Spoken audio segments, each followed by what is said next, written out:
అర్థం కావట్లేదు. ఈ అమ్మాయి అసలు ఏమనుకుంటుందో ఏమో. నీకు చెప్పడానికి ఒక కొత్త పద్ధతి అనుకుంటా. తను నిన్ను లెక్క చేయట్లేదని. అంటే తనకి తెలుసు కదా నీకు ఎంత బాధగా అనిపించిందో. తను నీ ఫోన్ పగలగొట్టి ఇప్పుడు రోహిత్ ఇచ్చిన ఫోన్ని యూజ్ చేస్తోంది. కాని తను తన ఫోన్ ఏం మార్చలేదు. నిజానికి పుండు మీద కారం జల్లినట్టు ఇప్పుడు రోహిత్ ఇచ్చిన ఫోన్ నుంచి నీకు వీడియో మెసేజ్లు చేస్తోంది.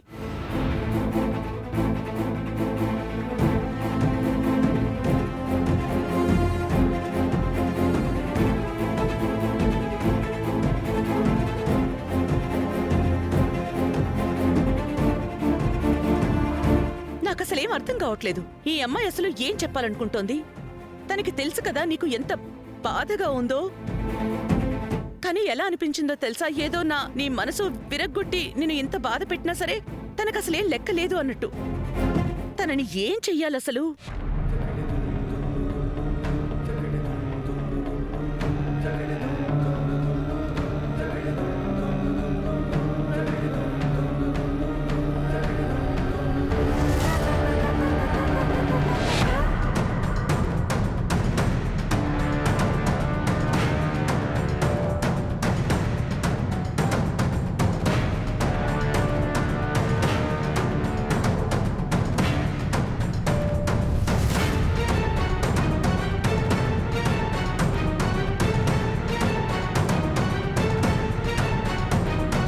రేఖ, ఇలా అయితే నీకు పిచ్చి పట్టిస్తుంది. బహుశా ఆయన ఎక్కడైనా బిజీగా ఉన్నారేమో, ఇంకా మెసేజ్ చూడలేదేమో, లేక ఇంకా కారణాలు ఏవైనా ఉండొచ్చు కదా.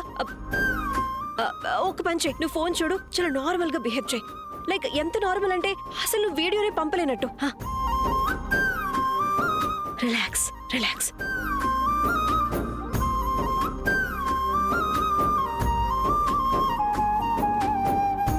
రెండు బ్లూటిక్సా?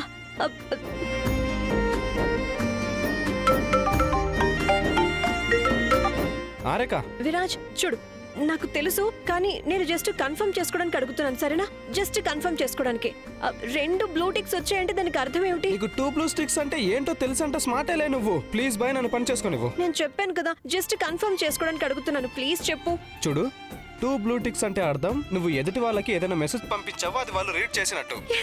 థ్యాంక్ యూ, ఇదే వినాలనుకున్నాను. నువ్వు నా బెస్ట్ ఫ్రెండ్వి, బెస్ట్ కలీగ్వి, బెస్ట్ కాలేజ్ ఫ్రెండ్వి, ఏదైనా సరే నువ్వు బెస్ట్ అంతే. సరే సరే. తనకి నిజంగానే మైండ్ బ్లాక్ అయిందా ఏంటి?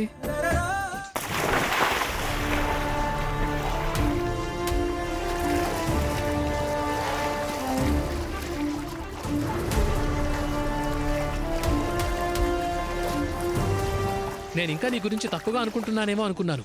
నేను అమ్మ చూసినట్టు, రేఖ చూసినట్టు నేను ఎందుకు నిన్ను మంచిగా చూడలేకపోతున్నాను అనుకున్నా. కానీ నేను నీ గురించి అనుకుంది చాలా కరెక్టే రాఘవ్. నువ్వు ఒక నంబర్ 1 బుద్ధులేని మనిషివి.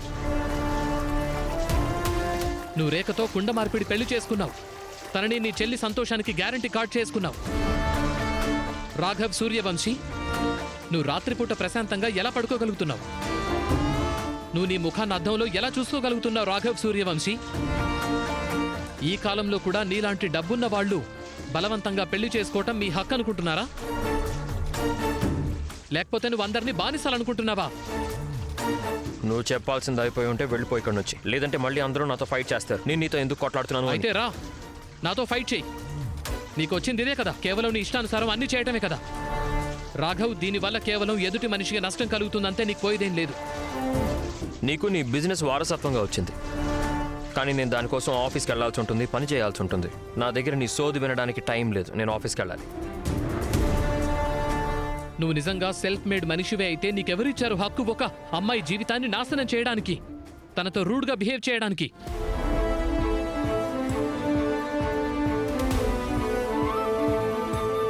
అసలు నీ ప్రాబ్లం ఏంటి? నువ్వే నా ప్రాబ్లం. అలాగే నువ్వు రేఖని బలవంతంగా పెళ్లి చేసుకున్న నీ పద్ధతి కూడా. ఇప్పుడు తనతో ఇంత రూడ్గా బిహేవ్ చేస్తున్నావు.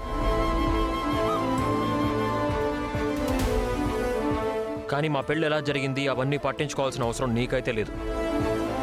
రేఖ నా భార్య, అండ్ నీకు ఎలాంటి హక్కు లేదు మా బంధం గురించి, మా పెళ్లి గురించి మాట్లాడడానికి. నాకు హక్కుంది మాట్లాడడానికి. నేను నీకు రేఖకు దూరంగానే ఉండేవాణ్ణి.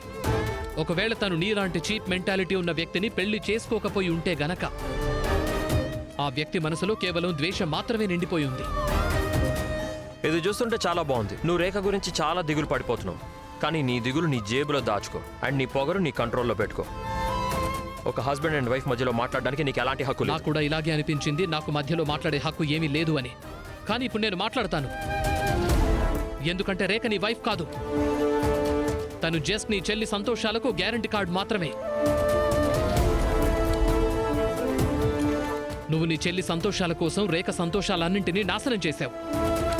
సో ఇప్పుడు నేను ఈ అబద్ధపు హస్బెండ్ అండ్ వైఫ్ల రిలేషన్ మధ్యలోకి వస్తాను, మాటి మాటికి వస్తాను. నేను దూరం నుంచి నిలబడి తమాషా చూస్తూ ఉండిపోను.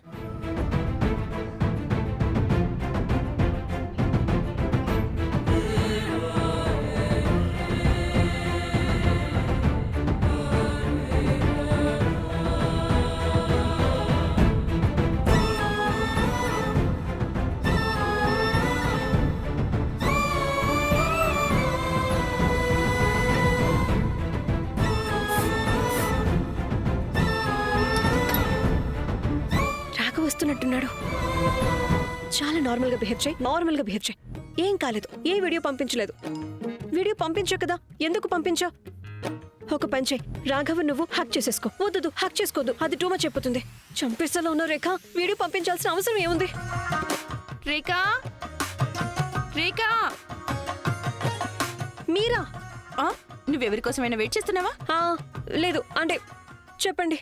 నేను జస్ట్ అడగడానికి వచ్చాను అంతే. నీకు ఫ్లవర్స్ అందయ్యా? నేను అత్తయ్య గారితో పంపించాను. అవన్నీ పర్లేదు, వదిలేండి. ముందు మీరు ఇది చెప్పండి, నేను ఎలా ఉన్నాను?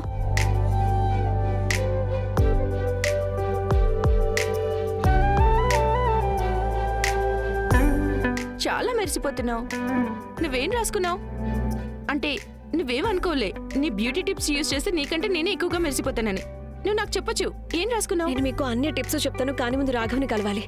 రాఘవ్రానా? ఆయన వెళ్ళిపోయారుగా. ఏంటి అలా ఎలా వెళ్ళిపోయారు? అరే రిలాక్స్, రోజు ఎలా వెళ్ళిపోతారో అలాగే వెళ్ళిపోయారు.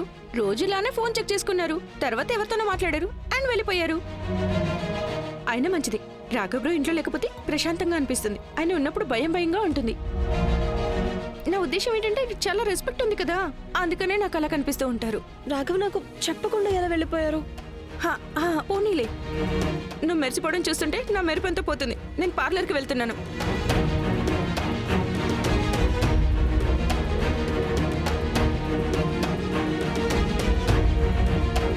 క్షమించమ్మా రేఖ, కానీ నీ ప్రేమ కథలో విలన్ని నేనే మరి.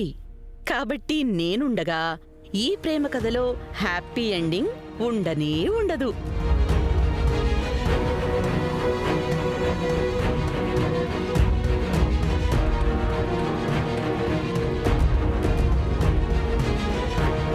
ఇది ఏమాత్రం అంత మంచిది కాదు. ఇలా ఇంట్లో నుంచి విలువైన వస్తువులు మాయమైపోవడం. మన ఇంట్లో ఎంత నిశ్చింతగా ఉంటావు. భయపడడానికి ఏమున్నాయి ఈ ఇంట్లో? నువ్వేమైనా అన్నావు ఉన్నతి? ధ్రువ్, యాక్చువల్లీ నేనేమనుకుంటున్నానంటే మనకి గనక హారం దొరకకపోతే వీలున్నంత తొందరగా పోలీస్ కంప్లైంట్ చేయడం మంచిది. ఎందుకంటే చెప్పనా, ఈ కాలం దొంగల తెలివి బాగా ఎక్కువైపోయింది.